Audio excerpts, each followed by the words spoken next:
প্রিয় দেশবাসী, আপনার ঘরে যদি ছোট বাচ্চা থেকে থাকে তাহলে আপনার ছোট বাচ্চাকে বাঁচাতে হলেও এই ভিডিওটা খুবই গুরুত্বপূর্ণ। এই ভিডিওটা না দেখে যাবেন না। আপনারা স্ক্রিনে একটা বাচ্চাকে দেখতেছেন, সে 11 মাসের বাচ্চা, তার মুখে ছানাচুর দিয়েছে কান্না করাতে, ওই ছানাচুর আটকে ওই বাচ্চাটা ইন্তেকাল করেন। এরকম একটা ঘটনা ঘটে গেল গতকালকে। আপনার ঘরে ছোট বাচ্চা থেকে থাকলে দয়া করে আপনাকে আমি রিকোয়েস্ট করব, নিজে সতর্ক হন এবং অন্যকে সতর্ক করার জন্য ভিডিওটা দ্রুত শেয়ার করবেন।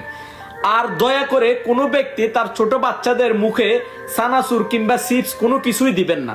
অনেক সময় আমাদের দেশে দেখা যায় ছোট বাচ্চারা যখন কান্না করে আমরা হাতের নাগালে যা পাই তা গালে দিই, যাতে করে বাচ্চাটা কান্না থেমে যায়, কিন্তু দেখা গেল এটা বড় ধরনের বিপদ ঘটতে পারে। দয়া করে হাত জোর করে রিকোয়েস্ট করব, এরকম কাজ ভুলেও করবেন না। নিজে সতর্ক হন এবং অন্যকে সতর্ক করার জন্য ভিডিওটা দ্রুত শেয়ার করে দিবেন। আল্লাহ এই মাসুম বাচ্চাটাকে জান্নাত নসিব দান করুক। তার পরিবারের কান্না দেখেন, আপনিও এরকম কান্না করতে পারেন। দয়া করে নিজে সতর্ক হন এবং অন্যকে সতর্ক করার জন্য ভিডিওটা শেয়ার দিতে ভুলবেন না। ধন্যবাদ সবাইকে।